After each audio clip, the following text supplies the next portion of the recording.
Hello everybody les amis, salut, c'est Sébastien sur Actualia, on a YouTube et www.actualia.fr. Aujourd'hui sur la chaîne de Forme Multimédia, on va parler de tout simplement la petite histoire de Canonical et Unity.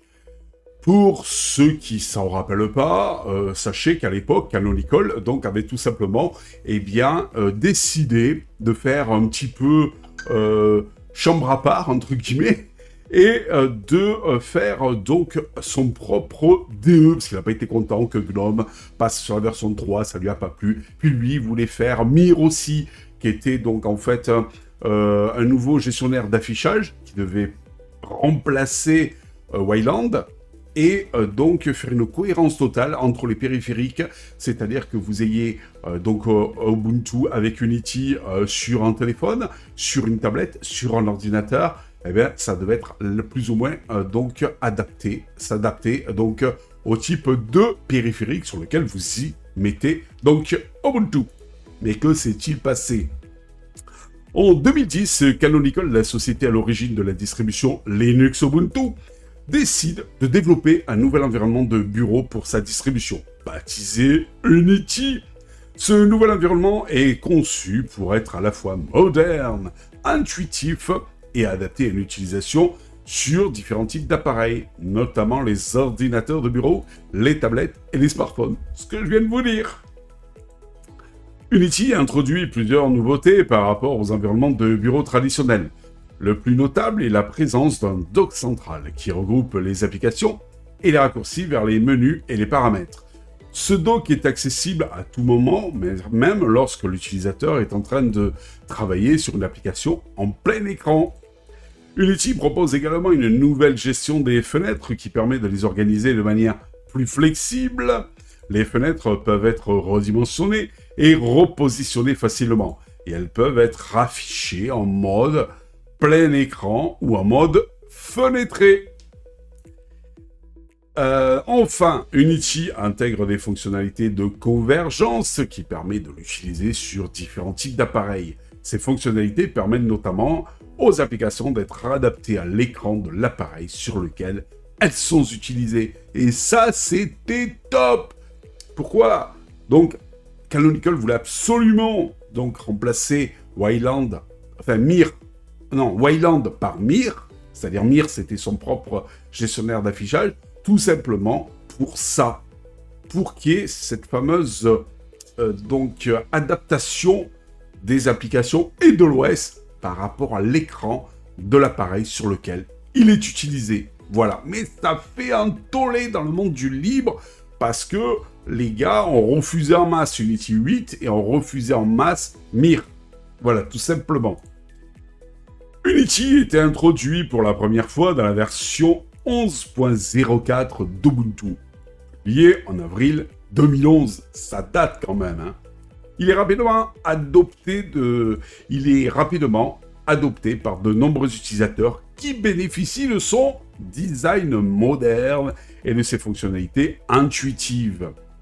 Mais voilà, en 2013, Canonical annonce le développement d'une nouvelle version d'Unity, baptisée Unity 8. Et là, c'est la catastrophe. Cette nouvelle version est conçue pour être encore plus adaptée à une utilisation sur différents types d'appareils. Elle est basée sur une nouvelle architecture qui permet de l'utiliser sur des appareils équipés de processeurs mobiles. Et là, Unity 8 est introduit pour la première fois dans sa version 14.04 d'Ubuntu, publiée en avril 2014.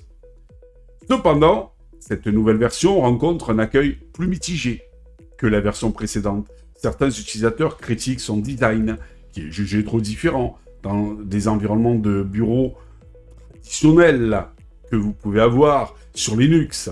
D'autres critiquent sa stabilité, qui est jugée insuffisante. Bon, là encore, ok.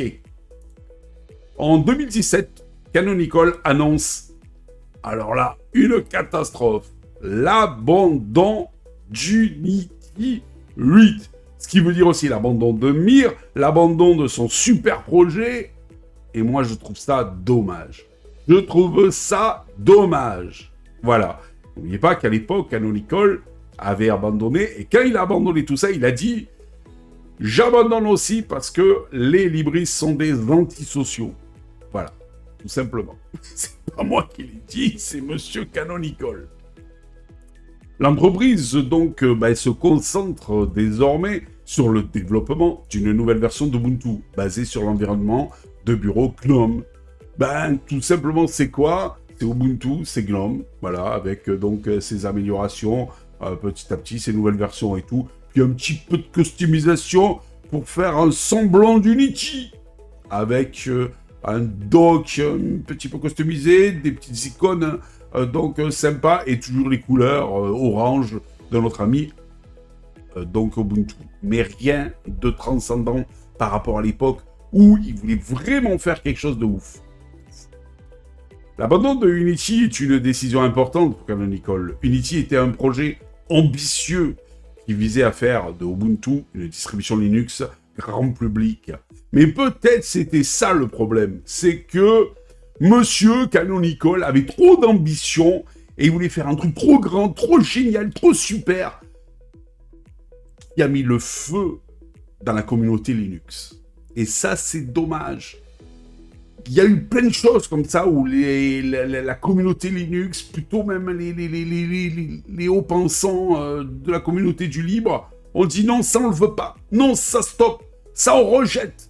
Comme à un moment donné, Monsieur Google qui voulait arriver et a dit, moi je vous propose d'avoir la compatibilité donc avec les applications Android sur Linux.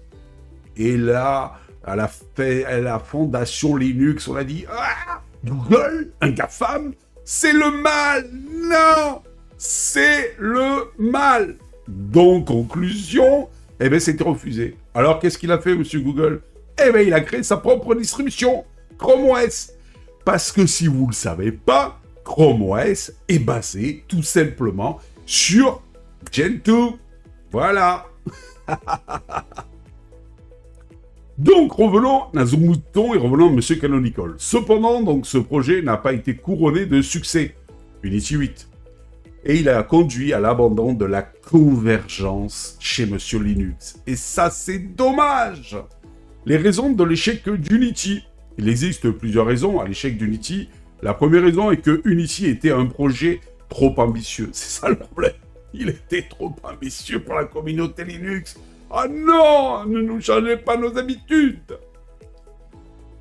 Canonical visait à créer un environnement de bureau qui soit à la fois moderne, intuitif et adapté à une utilisation sur différents types d'appareils. C'est un objectif difficile à atteindre et Canonical n'a pas réussi à le réaliser. Mais pas que, parce qu'il a eu une grosse partie de la communauté Linux contre lui. Alors quand il a vu ça, que les gars étaient dans la critique constante et ne voulait pas entendre parler de son projet, le gars, il s'est découragé, il a dit « j'arrête de mettre du pognon là-dedans pour me faire après détruire derrière ».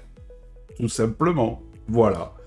Le gars, qui est quand même milliardaire, s'est dit « je vais mettre mes sous ailleurs ». Voyez la débilité? Voyez le côté... Autant il y a des utilisateurs fabuleux sur Linux, mais autant il y a des utilisateurs aigris qui sont restés dans l'ancien temps, qui ne veulent pas bouger de là, ou alors qui bougent, mais petit à petit. Et les gars, les OS propriétaires, eux, pendant ce temps-là, ils avancent, et à grands pas. Voilà, c'est tout. C'est dommage. C'est dommage.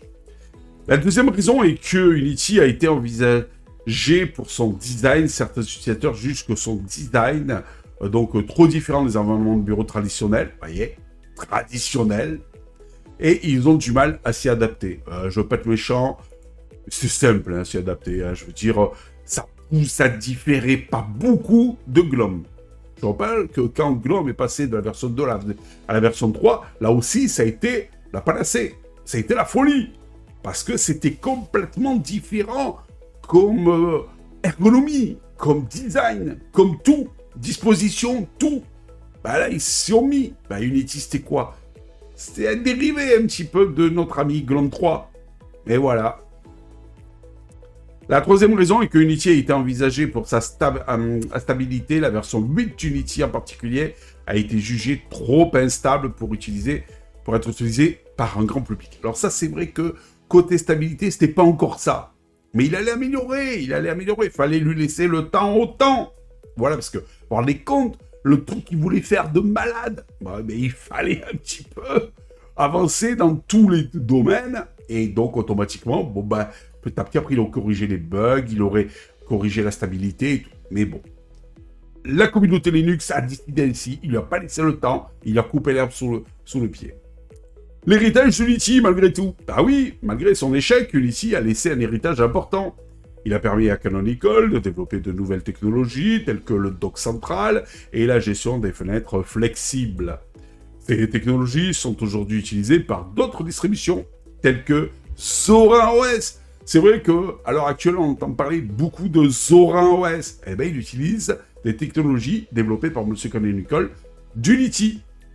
Il y a Elementary OS aussi. Voilà. Bon, il faut dire ce qui est, à moins le vent en poupe qu'à une époque. Voilà. Il y en a qui disent encore que Elementary OS, ça ressemble vachement à macOS. Je suis désolé, mais pas tant que ça. Voilà. J'ai le téléphone. Voilà. Donc, allez, on revient dans ce bouton encore. Unity a également permis à Canonical de se positionner comme un acteur important du marché des distributions Linux grand public. L'entreprise a réussi à attirer un grand nombre d'utilisateurs, notamment des utilisateurs qui n'avaient jamais utilisé de distribution auparavant. Ça, c'est vrai. Combien de fois j'ai posé la question, avec quoi tu as commencé comme distribution? Beaucoup de personnes m'ont dit, ouais, ben moi, c'est avec Ubuntu. Moi, j'avais, au début, commencé un petit peu avec Mandriva, Mandrake et tous ces trucs-là, mais bon, j'avais vite arrêté parce que, je me rappelle, tout au début, il fallait payer les soi-disant codec power, pas codec multimédia, mais en fait, peu de temps après, j'ai su qu'on pouvait les installer gratuitement, voilà. Mais bon, après, c'est vrai que celle qui vraiment m'a donné envie de Linux, c'est Ubuntu. Faut dire ce qui est. Ubuntu, ça a été l'étincelle, le truc qui a fait que, donc, je me suis mis à Linux. Pour conclure, en conclusion, Unity est un projet ambitieux qui n'a pas été couronné de succès, malheureusement. Cependant, il a laissé un héritage important et il a permis à Canonical de se positionner comme un acteur important du marché des distributions Linux grand public. Voilà. Allez, sur ce, les enfants, je vous invite, s'il vous plaît, à mettre un petit pouce vers le haut si vous avez aimé cette vidéo et à vous abonner. Ça nous permet de nous référencer un peu mieux au niveau de YouTube et tout ça pour nous soutenir, nous encourager à continuer à vous informer, à vous divertir sur les infos avec les infos multimédia. Ciao les amis, merci, bye bye. Si vous avez aimé cette vidéo, abonnez-vous, mettez un pouce en l'air et partagez cette vidéo. Merci, cela fait toujours plaisir.